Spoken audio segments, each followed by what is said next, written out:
Welcome back to Silent Conspiracy. Picture this. February 2008, Anjuna Beach in Goa. Dawn breaks over what should be paradise golden sand. Palm trees, the Arabian Sea, whispering against the shore. But in the shallow waters, something horrific is washed up with the tide. A 15-year-old British girl, semi-naked, bruised, lifeless. Her name was Scarlett Keeling, and what happened to her on that Valentine's night would expose the dark underbelly of India, its most famous tourist destination, a story of drugs, corruption, sexual violence, and a mother's 11-year fight for justice in a system designed to protect the powerful, not the innocent. The story begins in November 2007, when Fiona McEwen, a 43-year-old single mother from Devon, arrived in Goa with her partner and 8 of her 9 children for a 6-month adventure across India. They had scraped together money by selling a pony and relying on state benefits to fund this trip of a lifetime. Scarlett, 15, and full of teenage rebellion, was thrilled. She'd been to Goa the previous year and had fallen in love with its beaches, its freedom, its intoxicating blend of Western hedonism and Indian mysticism. They settled at Hotel Laguna in Anjuna, then rented a house for 6 weeks. Their days were spent at Curly's Bar and Restaurant on Anjuna Beach, a notorious establishment that would later become central to the nightmare that followed. It was here that Scarlett met Julio Lobo, 25-year-old local tour guide, who would become her boyfriend, and ultimately the man entrusted with her life. Scarlett was not your typical sheltered British teenager. In her mother's own words, she was always raving, going out, getting stoned, and being off her face. She was sexually active, used drugs, and craved independence traits that her mother controversially accepted. This unconventional approach would become crucial in understanding both what happened to Scarlett and the victim blaming that followed. By late January 2008, the family was ready to move south to Karnataka, but Scarlett begged to stay behind in Anjuna. She had formed connections, relationships, a life she wasn't ready to abandon. Against what many would argue was her better judgment, Fiona agreed to leave her 15-year-old daughter in the care of Julio Lobo. The arrangement seemed reasonable. Scarlett would work as a tour guide, earn money, stay in touch via phone. What could go wrong? For weeks, it seemed to work. Scarlett called regularly, seemed happy, was enjoying her independence. In early February, she even visited the family in Gokarna before returning to Anjuna for Valentine's Day celebrations, a decision that would prove fatal. February 17, 2008, started like any other day in paradise. Scarlett was excited about the Valentine's party planned for that evening. The last confirmed sighting of her alive came at approximately 4:30 a.m. on February 18th. A man named Mueller Sagar found her outside Louis' shack in a heavily intoxicated state, wearing only a sports bra and shorts, barely able to stand. With her was Samson D'Souza, a 30-year-old barman known to authorities for his involvement in the area's drug trade. Another crucial witness, Michael Mannion, a British expatriate known as Mike Masala, claimed he saw D'Souza on top of Scarlett in a parking lot around 4 a.m., horrified and afraid. Mannion said he got on his bike and rode off, making him the last person to see Scarlett alive. Just 2 hours later, at 6:30 a.m., Scarlett's body was discovered by a local fisherman at the tide line of Anjuna Beach. She was lying face down in shallow water, semi-naked with her bikini bottoms and shorts removed. Her body bore extensive bruising, and it was immediately clear this was no accidental drowning. But that's exactly what Goa police tried to claim it was. Inspector Nerlin Albuquerque made a decision that would spark international outrage without conducting a proper investigation, without interviewing witnesses, without securing the crime scene.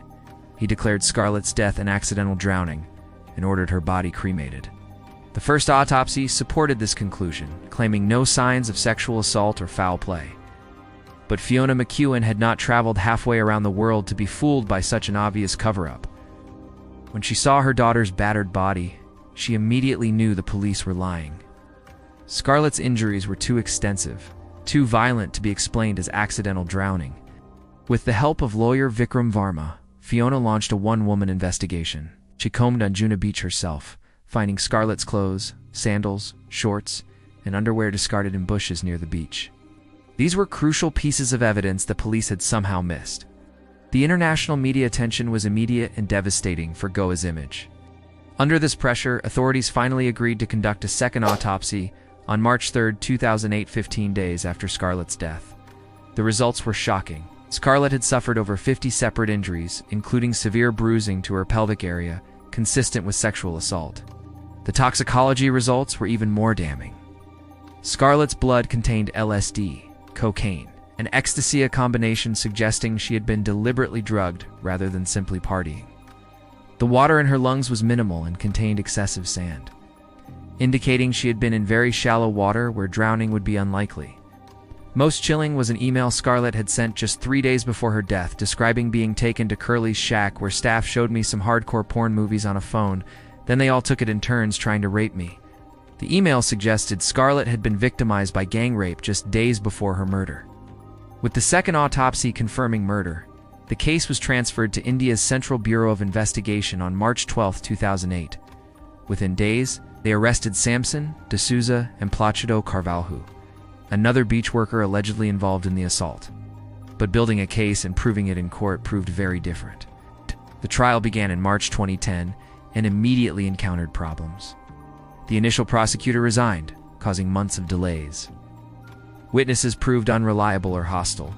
Most critically, Michael Mannion, the key eyewitness who claimed to have seen D'Souza assaulting Scarlett, refused to testify when the time came, fearing retaliation.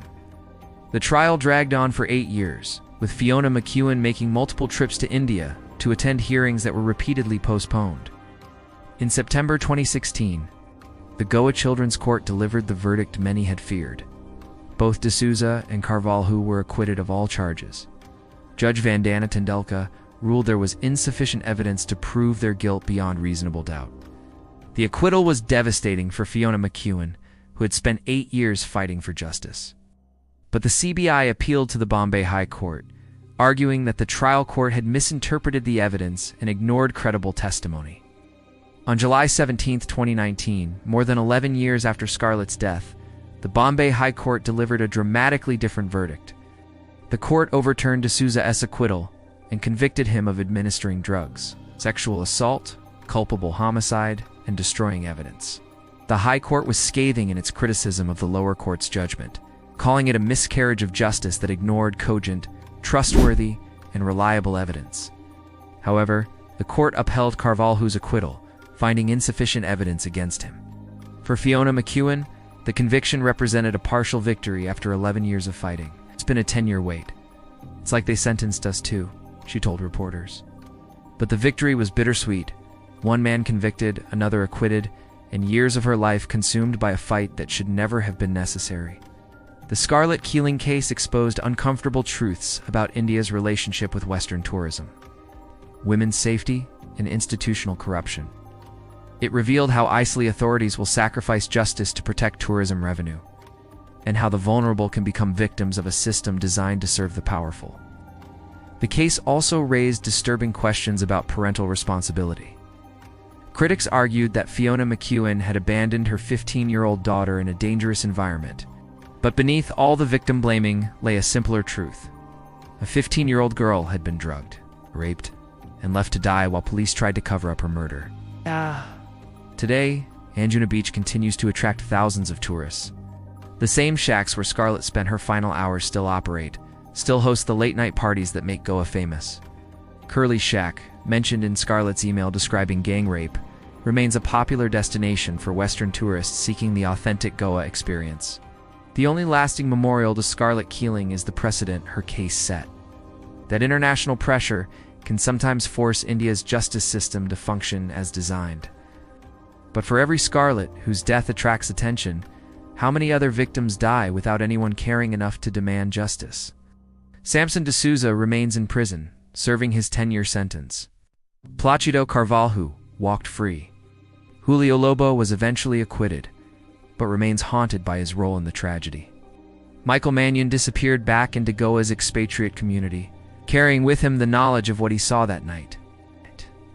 And somewhere in Devon, England, Fiona McEwen continues to live with the memory of her daughter's final phone call, begging to stay for the Valentine's Day party.